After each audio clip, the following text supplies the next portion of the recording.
Antonio! Antonio! Antonio!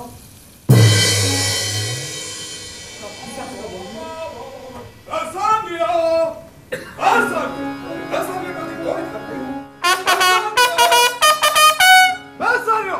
Oh!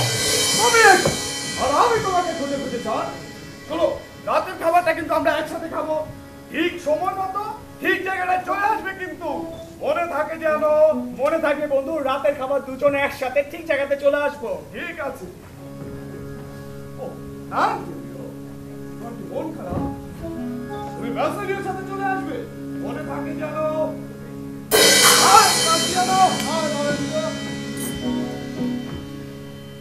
মনে না করো অ্যান্টোনিও দুটো কথা বলে শুনলে মনটা ভালো হয়ে যেতে পারে পৃথিবীতে হেসে খেলেই বুড়ো হতে চাই আমি মরার আগেই চাই না মরে পড়ে থাকতে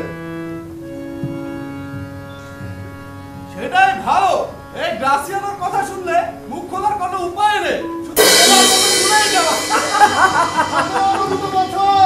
তোমার কথা বলা ভুলিয়ে থাকবো ঠিক আছে আমি অবশ্য কথা বলার কাজে নষ্ট করতে পারতাম ঠিক আছে দেখা হবে বন্ধু দেখা হবে ধন্যবাদ এবার বলো কি খবর বন্ধু তুমি না আজ কোন সুন্দরী রমণীর কথা বলতে চেয়েছিলে তুমি তো আমার সবই জানো বন্ধু বড্ড খরচে আমি যা আয় করি তার থেকে বেশি খরচ করি আর তার জন্য আমাকে বারবার ধার করতে হয় তোমার কাছে বন্ধু আমি ঋণী অর্থ ভালোবাসা দুই দিয়ে তুমি আমাকে বেঁধে রেখেছো বলো বাসানিও তুমি কি চাও আমার কাছে আমার সম্পত্তি টাকা করি আমার নিজেকে আমি সবকিছু দিতে রাজি শহরে এক রমণী বাস করে নাম তার পর্ষিয়া সে দেখতে যেমন সুন্দরী তেমনি ধনী আমিও তাকে চিনি বন্ধু শুনেছি তাকে বিয়ে করার জন্য অনেকে প্রস্তাব নিয়ে যাচ্ছে আমার যদি অর্থ থাকতো তাহলে আমিও চেষ্টা করে দেখতাম তারপর তোমার সব ঋণ শোধ করে দিতাম বড় রহস্যময় অর্থ চাইলে তুমি বাসানিও তুমি তো জানো আমার সবগুলো জাহাজ দেশের বাইরে আছে হাতে তেমন নগদ টাকা করিও নেই তবুও ভেবো না ভেনিস শহরে খুঁজে দেখো কেউ টাকা ধারতে রাজি আছে কিনা আমি জিম্মি থাকবো বন্ধু মাত্র 3000 টাকা তুমি ভেবো না উপায় একটা হবেই বন্ধু তুমি নিশ্চিন্ত থাকো আমি চলি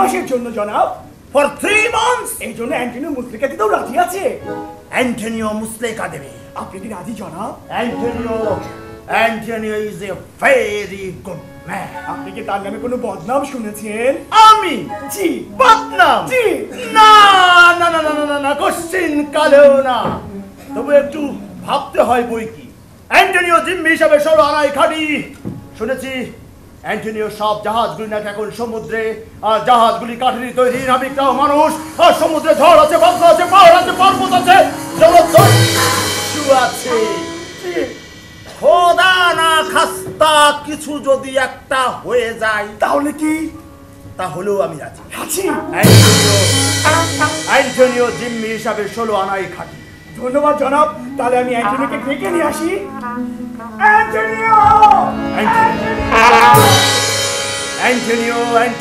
অ্যান্টোনিও আমার জীবনের সবচেয়ে বড় শত্রু স্বয়ং রক্তমাংসে আমার গাটা রি করছে সুদখোর আমাকে কিনা বলে সুদখোর আর বিনা পয়সায় সুদ দিয়ে আমার পেটে লাথি মারে অ্যান্টোনিও তোমাকে আমি ছাড়বো না একটা একটা করে শুতে হবে তোমার সব ঋণ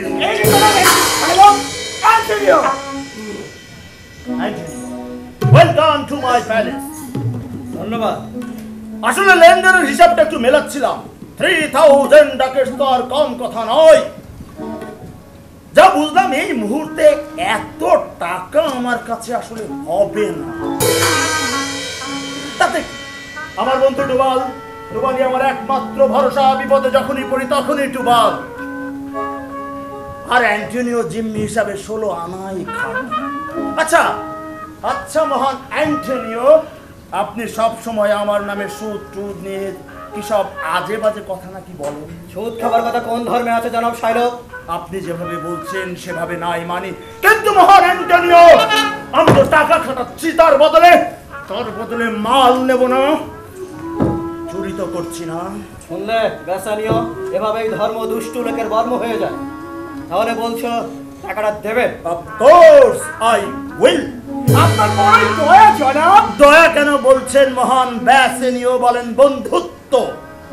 হ্যাঁ বন্ধুত্ব, আর বন্ধুত্বই আমি আপনাকে দেখাবো। তার বিপরীতে একটি কন্ডিশন থাকবে, only one condition, that is নির্দিষ্ট দিনে, নির্দিষ্ট সময়, নির্দিষ্ট অর্থ যদি আপনি আমাকে ফেরত দিতে না পারেন, তাহলে আপনার শরীরের যে কোনো অংশ থেকে আমি 1 পাউন্ড মাংস কেটে নেব। তবে তাই হোক জনাব শাইলক, আমি রাজি। ধন্যবাদ ধন্যবাদ ধন্যবাদ। আপনারা তাহলে মুসলেকা রেডি করুন, আমি টাকা নিয়ে আসছি মহান অ্যান্টনিও।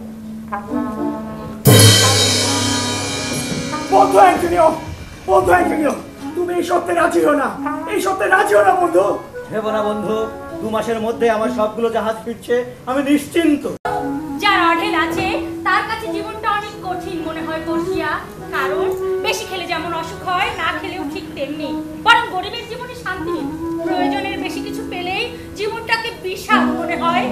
কথা বলতে পারিস বটে, ওই বলাই সার কমেন্ট নয় একদম।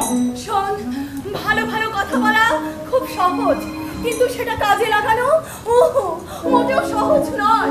এই দেখ আমার অবস্থাটা, আমার বাবার ইচ্ছা অনুযায়ী না পছন্দ মতো স্বামী নির্বাচন করতে পারবো, না অপছন্দের মানুষকে না বলা যাবে। তোমার বাবা বড় ভালো মানুষ ছিলেন পড়শিয়া, মারা যাবার আগে তিনি যা করে গেছেন তা তোমার জন্য ভালো না হয়ে যায় না। সোনা রূপা আর পোড়ামাটির মাংস দিয়ে তিনি যে লটারির ব্যবস্থা করেছেন, দেখবে বিফলে যাবে না, শেষ পর্যন্ত ভালো মানুষটাই কপালে জুটবে। বিয়ের প্রস্তাব নিয়ে যারা এসেছিল, তুই কি তাদের নাম বলতে পারবি? 1 নম্বরে হলেন নেপলসের রাজকুমার, 2 নম্বরে খাউন ঠালাটাইন, 3 নম্বরে ফরাসির জমিদার লে বন। প্রথম জন নির্বোধ, দ্বিতীয় জন পারমাতার, আর তৃতীয় জন স্বয়ং গোমরা মুখে রাম গরুর। তাহলে তো দেখা যাচ্ছে এদের মধ্যে একটি যোগ্য পাত্র তোমার জন্য আসেনি। অথচ ভেবে দেখো, তোমার বাবার ইচ্ছে মতো ওই সঠিক বাক্সটা এদের মধ্যে কেউ বের করতে পারলে তাকেই তোমার বিয়ে করতে হতো। সেটাই তো আমার দুশ্চিন্তা নারিসা। ভেবো না পড়শিয়া, এমন লোকেরা কখনোই সঠিক বাক্সটা বের করতে পারবে না। তাছাড়া তারা কথা দিয়েছে, সঠিক বাক্সটা কেউ বের না করতে পারলে বিয়ের বিষয়ে তোমাকে বিন্দুমাত্র বিরক্ত করবে না কেউ। এরা এখন এখান থেকে বিদায় হলে মনে আছে পড়শিয়া, তোমার বাবা বেঁচে থাকতে ভ্যানিস থেকে এক ভদ্রলোক বেড়াতে এসেছিলেন।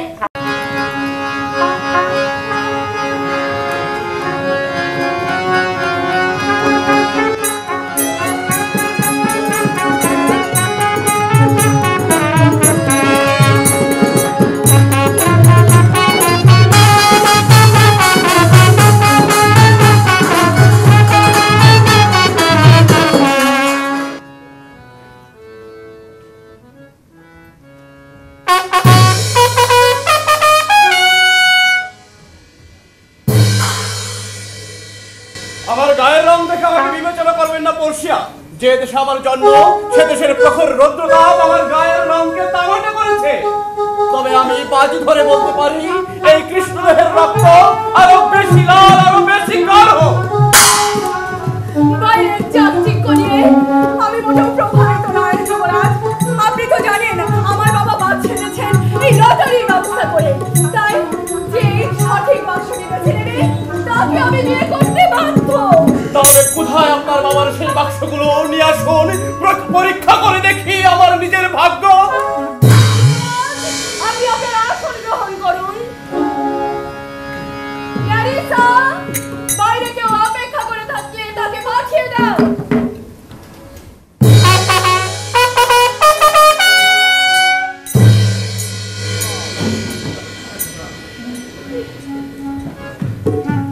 আমি প্যারিসের যুবরাজ।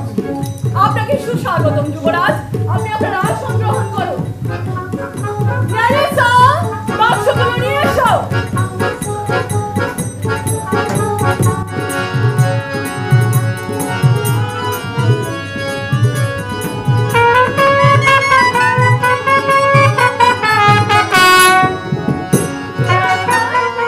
আপনারা আসুন, একে একে আপনাদের ভাগ্য নির্বাচন করুন।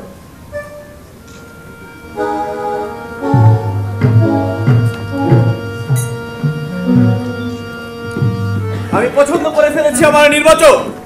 আমার পছন্দ এই সোনার বাক্স।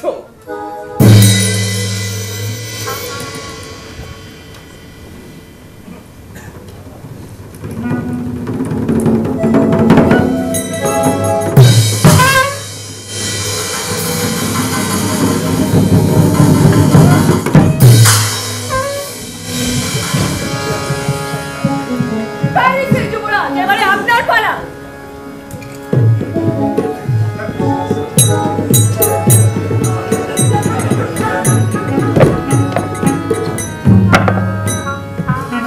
আমি এই তাম্রখচিত বাক্সটি পছন্দ করলাম।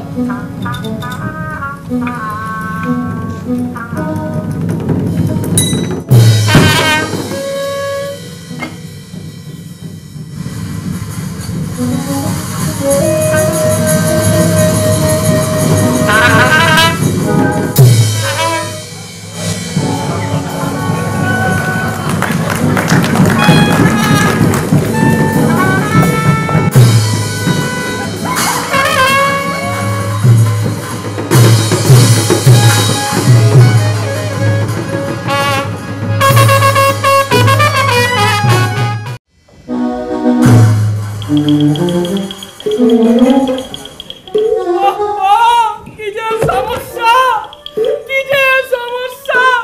আমার দুই বিবেক আমাকে চিড়ে কুড়ে খাচ্ছে। একজন বলছে পালা, পালিয়ে যা, তোর মনির জনাব শাইলক এক আস্ত কাচ্ছা। অন্যজন বলছে না গো, যাচ্ছি, তুই তো ভালো মানুষের ছেলে, তুই কি চোর, তুই কেন পালাবি? কোন দিকে যে যাই আমি, কার কথা যে শুনি? পালাচ্ছি, পালাচ্ছি, কার কথা যে শুনি? যেভাবে বলেছি ঠিক সেভাবে কাজগুলি করো। যেমন ঠিক করে বানিও, চিঠিটা সময় মতন পাঠিয়ে দিও। আর ড্রেসগুলোকে বাসায় আসতে বলো। এই কে যেন এদিকে আসছে, আমি বরং এখন পালাই।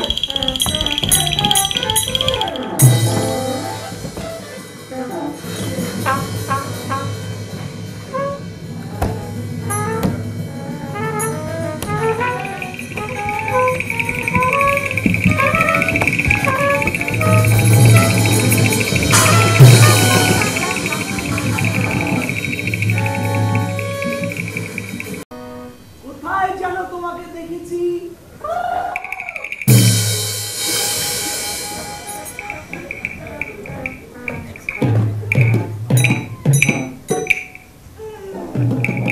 মনে পড়েছে, শাইলকের বৃত্ত না?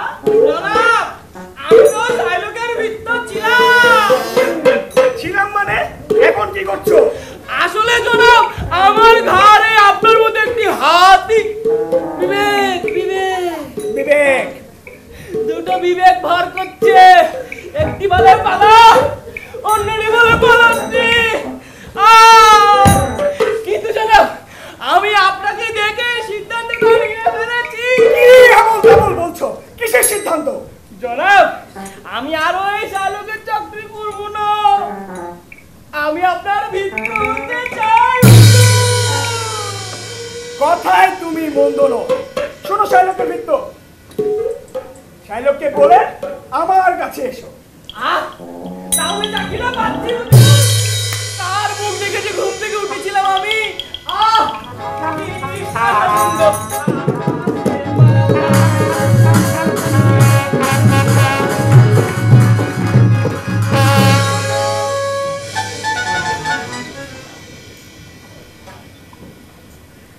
ল্যান্সেলট, ল্যান্সেলট, ঘর দরজা কি অগোছালো। ল্যান্সেলটটা যে কোথায় থাকে? ল্যান্সেলট,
শোনো, বিষয়টা যেন কোনোভাবেই বাবা টের না পান। ডাকেন।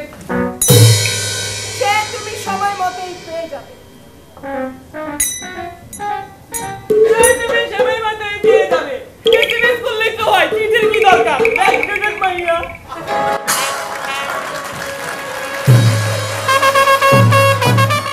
শার্লক আর বেসানিয়র মধ্যে যে কত পার্থক্য। জেসিকা, জেসিকা কোথায় গেলে? ল্যান্সেলট, তুমি নিজে থেকে। ল্যান্সেলট, ল্যান্সেলট, ল্যান্সেলট। আজকে এই কমরে দাঁড়িয়ে দাঁড়িয়ে ঘুমাচ্ছে। জেসিকা, জেসিকা কোথায় গেলে? Jessica, Jessica, Jessica. আমাকে ডেকেছো বাবা? নিচে বলো। আমাকে ডেকেছো বাবা, নিচে বলো। জেসিকা শোনো, জেসিকা শোনো। জেসিকা, জেসিকা, ল্যান্সেলট, ল্যান্সেলট, বাবা ল্যান্সেলট। বাবা ল্যান্সেলট। জেসিকা, জেসিকা, ল্যান্সেলট এসেছে আমাকে দাওয়াত দিতে ওর মনিবের বাসায়। এই চাবিগুলি, এই চাবিগুলি তুমি তোমার কাছে রাখো। ল্যান্সেলট, তুমি আসো। ল্যান্সেলট, ল্যান্সেলট, রাখো। ওরা যেন কিসব বলছিল মুখোশ টুকুসের কথা। মুখোশ টুকোশ শুনলে? জেসিকা শুনলে? মুখোশ টুকোশ।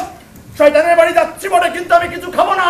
আর তুমি তুমি সব কিছু দরজা জানলা একসাথে বন্ধ করে রাখবে। ল্যান্সেলট, তুই আমার সাথে আয়, আয়। আপা, আপা, দরজা জানালা দেখে শুনে রাখবেন।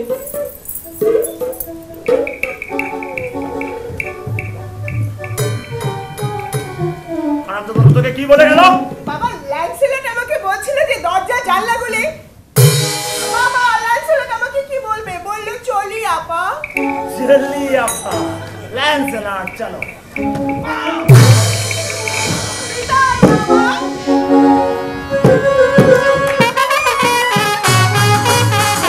রিয়ালটোর খবর জানো কিছু? গুজব শুনেছি অ্যান্টোনিওর জাহাজ নাকি সমুদ্রে ডুবে গেছে। আগেও নাকি ওখানে অনেক জাহাজ ডুবেছে। কথাটা যেন গুজবই হয় সালারিনো।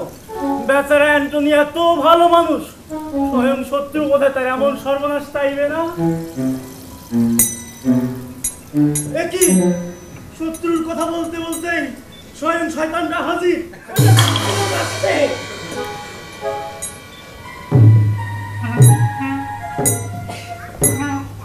আপনারা সব জানতেন আমার মেয়ে যেভাবে পালাবে তা আপনাদের আগে থেকেই জানা ছিল। চিড়িয়া যেভাবে উড়াল দেবে তা আপনিও জানতেন জনাব সাহেব। মানুষের মাংস দিয়ে কি করবেন জনাব সাহেব? মাছের টোপ বানাবো শালা। ডুবাল, এসো ডুবাল, এসো ডুবাল, বলো জেনোর খবর কি ডুবাল? জেনোয়াকে আমি যেখানে যেখানে জেসিকার সন্ধান পেয়েছি সেখানেই ছুটে গিয়েছি, কিন্তু কোথাও জেসিকার কোনো সন্ধান মেলেনি। মুখে চুরি বসিয়ে দাও ডুবাল। চোর নিয়ে পালালো হাজার হাজার টাকা, আর চোরকে ধরতে আরো গেল হাজার হাজার টাকা। লোকসানের পরে লোকসান, লোকসাওয়ার পরে লোকসান। জেনোয়া সাহেব, শুনেছি অ্যান্টোনিওরও নাকি একটা জাহাজ ডুবেছে। অ্যান্টোনিওর জাহাজ ডুবেছে।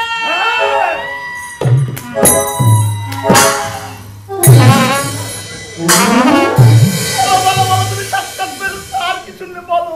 ওই জাহাজে যে লোকগুলো বেঁধেছিল তাদের মুখেই শুনলাম। ডুবাল, তুমি সাক্ষাৎ ফেরেশতা। তোমার মেয়ে এক রাতে 4 কোটি টাকা উড়িয়েছে। 4 কোটি টাকা এক রাতে।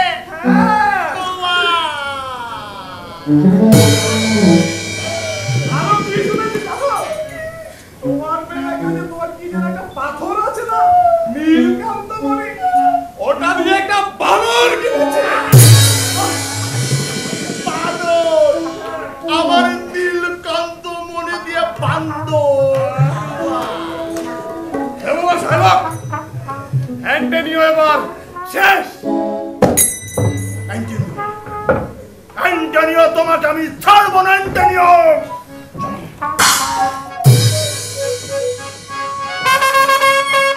তবে তাই হোক।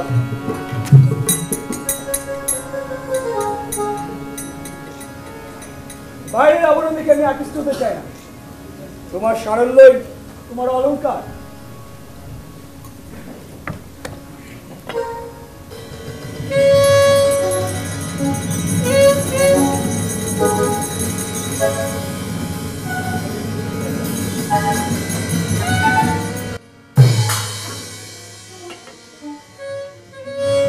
বসিয়া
অ্যান্টনিও আছেন এখানে?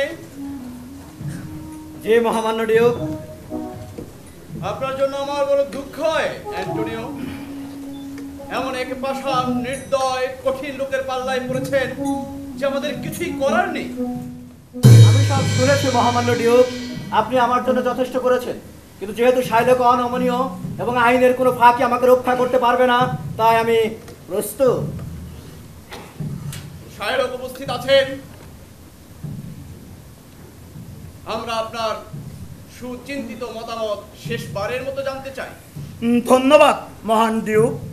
মহান ডিউক, আমি যদি আমার বাড়ির নোংরা ইঁদুরটাকে মারার জন্য 5000 ডাকেটস খরচ করি, তাহলে কিছু বলার আছে? নিশ্চয় নাই। এটাই আমার সুচিন্তিত মতামত। এইটা কোনো সুচিন্তিত মত হতে পারে না জনাব শাইলক। দুষ্ট লেগে দুষ্ট বিছানা কিছুই না। আমি পাদুয়া থেকে ডক্টর বেলারিও নামে একজন বিচারক আসতে বলেছি এই মামলা পরিচালনার জন্য। তিনি কি এখানে এসেছেন? মহামান্য ডিউক, তিনি বাইরে অপেক্ষা করছেন। তাকে আসতে বলুন।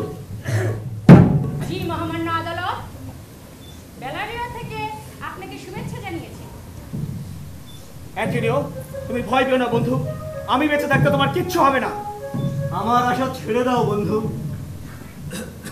এই চিঠিতে ডক্টর বেলারিও লিখেছেন যে তিনি একজন তরুণ কৌশলীকে পাঠিয়েছেন এই মামলা পরিচালনার জন্য। তিনি কি উপস্থিত আছেন? জি মহামান্য আদালত, তিনি এখানে উপস্থিত আছে। আপনার অনুমতি পেলে আসতে পারে।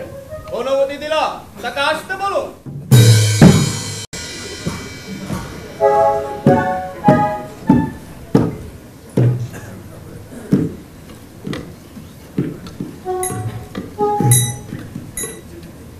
আমি এই তরুণ কৌশলীকে এই মামলা পরিচালনার দায়িত্ব অর্পণ করছি। আশা করি বিষয়টি আপনার পুরোপুরি ভালো করে জানা আছে।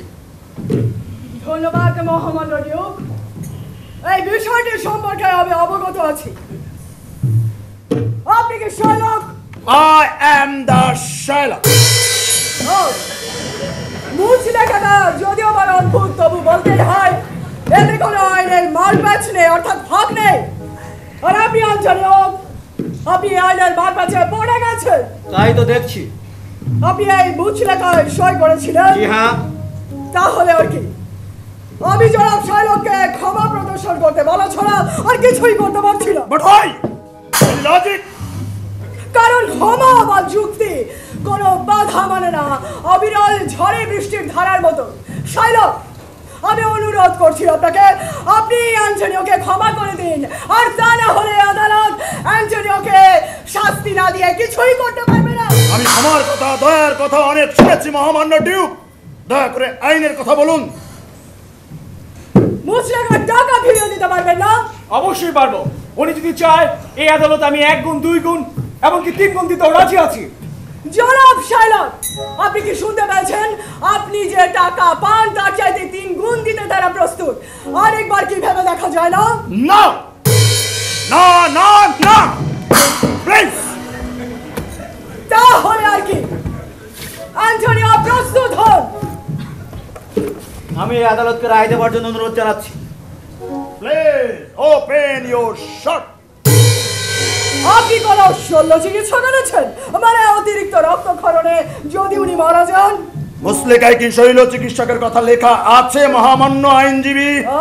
না, তা ছিল না, কিন্তু আপনি তো এটুকু করুণা তাকে করতে পারেন। মুসলেকায় যা লেখা নেই তার বাইরে আমি কিছুই করতে পারবো না। তাহলে আর কি, অ্যান্টনিও আপনার কি কিছু বলার আছে?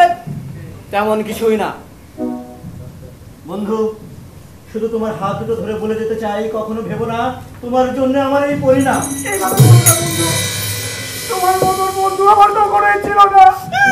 তুমি হচ্ছে আমার কাছে অনেক মূল্যবান বন্ধু। আপনার ইচ্ছে এখানে থাকলে কথা শুনে মধ্যে খুশি হতেন না।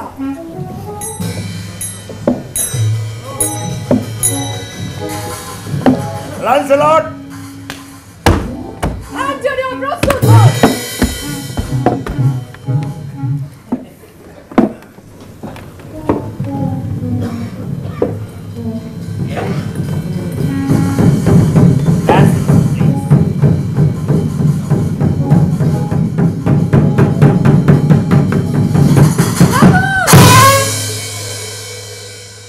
এই বুঝলে তো আপনাকে 1 ফোঁটা রক্তের অধিকার দেয়নি জনাব শাইলক। কথা হচ্ছে গিয়ে 1 পাউন্ড মাংস নিয়ে। আর এই 1 পাউন্ড মাংস কাটতে যদি 1 ফোঁটা রক্ত মাটিতে ঝরে পড়ে, তবে ভ্যানিসের আইন মতে আপনার সমস্ত স্থাবর অস্থাবর সম্পত্তির বাজেয়াপ্ত হবে আর আপনার মৃত্যুদণ্ড নিশ্চিত। আইনে কি তাই বলে? এই মুচলেকায় আছে, আপনি নিজেই পড়ে দেখতে পারেন। আপনি ততক্ষণ ন্যায় বিচারের কথা বলছিলেন। কি পণ্ডিত আইনজ্ঞ! দেখুন শাইলক মহাশয়, দেখুন। আমার টাকাটা দিন প্লিজ। এই ধরুন আপনার টাকা। দাঁড়ান! জনাব শাইলক, এততে তাড়াতাড়ি কিসের? আপনি তো আইনের অধিকারের কথা বলছিলেন, অবশ্যই আপনি তো পাবেন। আমার টাকাটাই দিন তাহলে। আচ্ছা ঠিক আছে, আমার টাকা লাগবে না। গড, কোন আইনের মার পেঁচে পড়লাম? আপনার অ্যান্টনিওকে ছেড়ে দিন, আমি চলি। দাঁড়ান! জনাব শাইলক, শেষবারের মতো আপনি মহামান্য ডিউকের কাছে আপনার প্রাণ ভিক্ষা চাইতে পারেন। আপনাকে এতক্ষণ আমরা যা দিতে চেয়েছিলাম সেই প্রাণই আপনাকে আমরা ভিক্ষা দিলাম। কিন্তু সম্পত্তির ব্যাপারে অর্ধেক পাবে অ্যান্টনিও, বাকি অর্ধেক সরকারের। তবে আপনি চাইলে নির্দিষ্ট পরিমাণ জরিমানা দিয়ে আপনার সম্পত্তি আপনি ছাড়িয়ে নিতে পারেন। কিন্তু অ্যান্টনিওর অংশ নয়, শুধুমাত্র সরকারের অংশ। এই আদালত অ্যান্টনিওর বিপক্ষে আনিত সকল অভিযোগ মিথ্যা বলে ঘোষণা করছে এবং অ্যান্টনিওকে সকল অভিযোগ থেকে মুক্ত ঘোষণা করছে। আজকের মতো আদালতের বিচার কার্য এখানে সমাপ্ত ঘোষণা করা হলো। ল্যান্সেলট, জি হুজুর। তুইও। জি।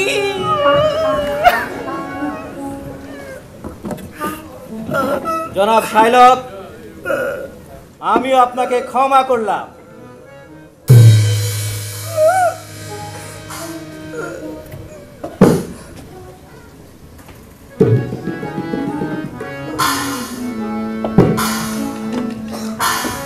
আপনার কারণে আমার বন্ধু এত বড় বিপদ থেকে রক্ষা পেল।